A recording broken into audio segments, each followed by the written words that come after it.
I like this place. We are in the city of Konya, and it kind of feels like we woke up in a luxury hotel today or something like this. Let me show you.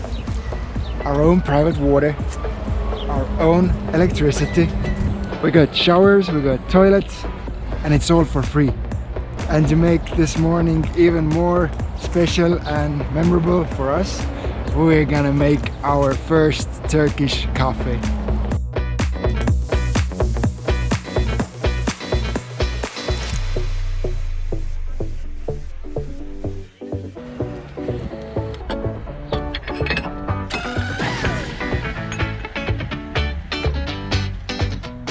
Our first coffee was not a success.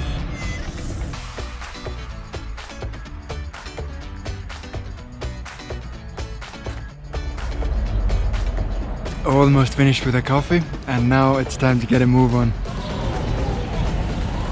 We have made it to downtown Konya, and we're soon gonna find out if they're gonna let us into our first mosque. Mina was good. She would put on long clothes. I forgot, I came with shorts. I'm not sure. I'm hoping they'll let us in.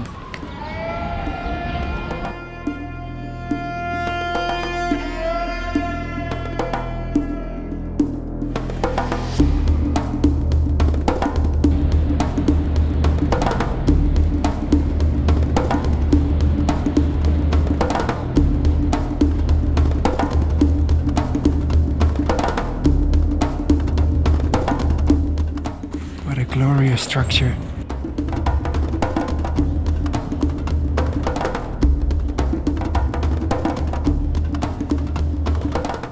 And all the floors in the mosque, they're covered with carpets. I'm pretty sure it's for praying, right? We can really feel how our toes are sinking into the carpet. It's a nice and soft carpet.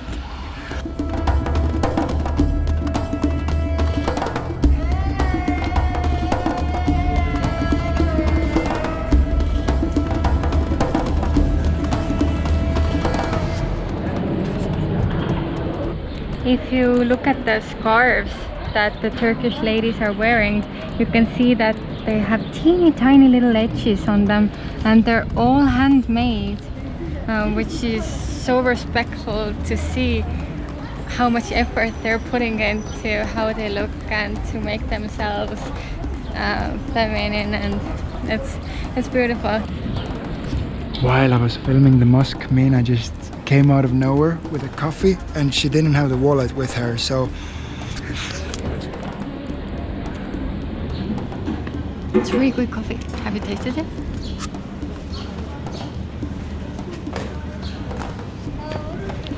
it is a good coffee because it has sugar in it. She doesn't usually drink coffee with sugar. Ah! Oh no!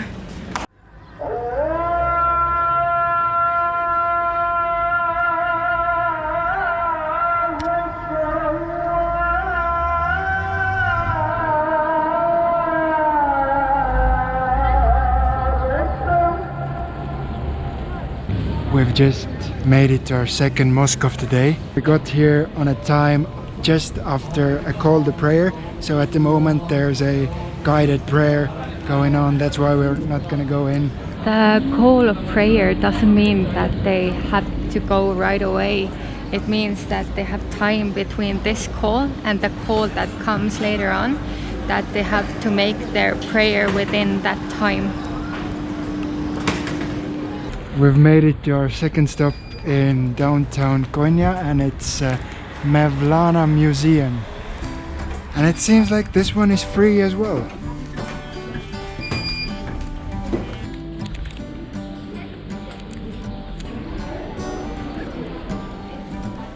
Mevlana Museum, it's mostly known for the fact that Jalal Rumi, a poet, philosopher, Sufi mystic, I know there's more titles I could give him, but he's buried here. His tomb lays in here, and there's also many other important historic figures who have ended their journey in here in Konya.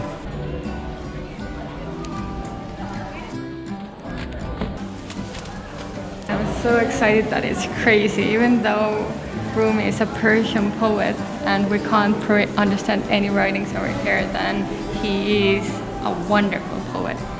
I really recommend you to read some of his poems.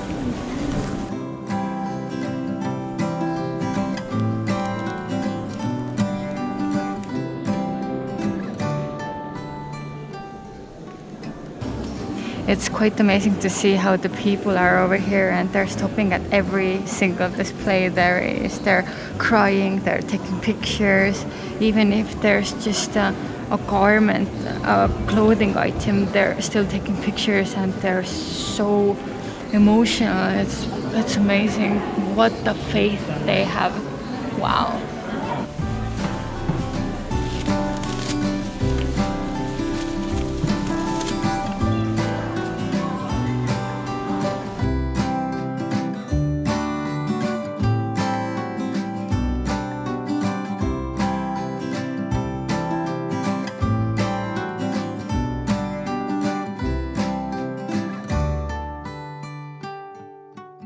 So that was the museum.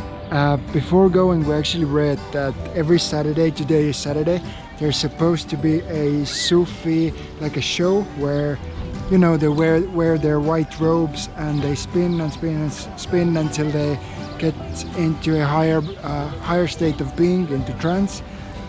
Like I said, today is Saturday, but it's not happening somewhat, so we're not sure.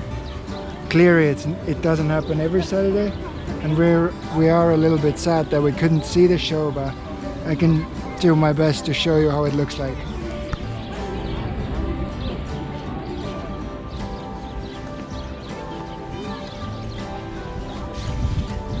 You have to do it for 15 minutes. I'm already up there.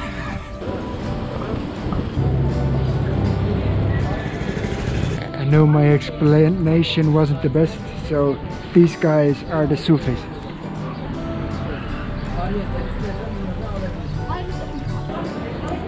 I'm really enjoying the whole atmosphere here in Konya.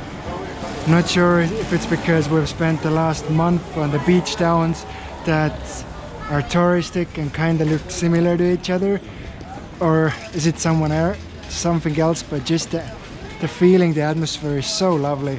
Old stone houses, streets feel like they've come from medieval ages. Just lovely town, full of locals, full of Turks.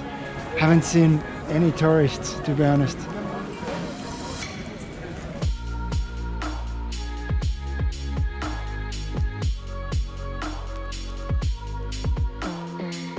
This up here is Aladdin Hill Park. Really lovely, just a nice big green spot straight in the middle of the town. And like almost every park in Turkey, there's a fair bit of people in here. And it's because it's a nice place to have a picnic.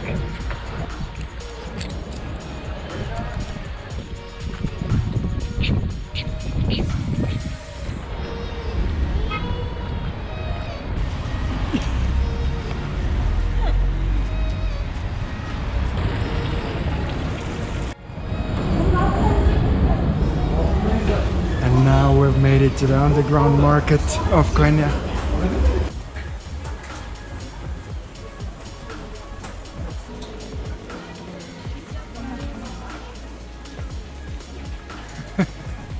Merhaba.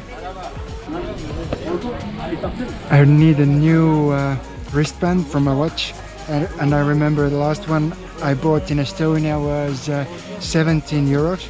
So I'm just gonna have a look how much would a band be in Turkish market. Hello. Bye bye. And here I paid 250. So 25 liters. Teşekkür ederim. İyi günler. I'm happy. 250 for a new watch band.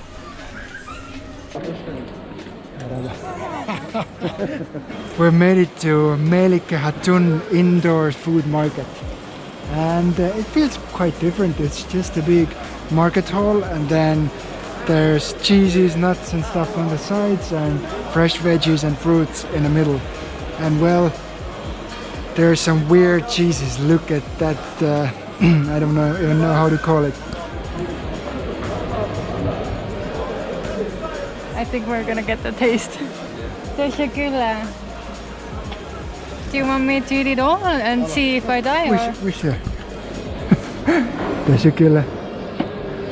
So it looks like a really blue cheese, like there's a lot of mold on it.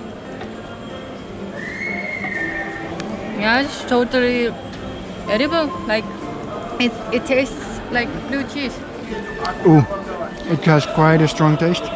Like a really strong blue cheese. Oh.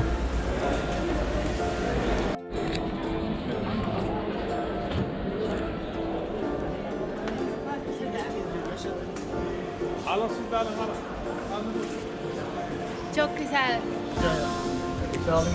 It's the first time we see fresh figs on the market this year. So the season is just starting and we're just gonna have a kilo of fresh figs.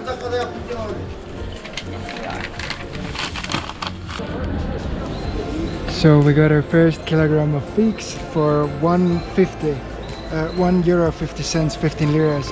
And vendor actually gave us a handful of big tasty cherries just to go with it. They're so nice in here. Merhaba. Some vendors are barely big enough to see over the crates that are full of fruits that they're selling.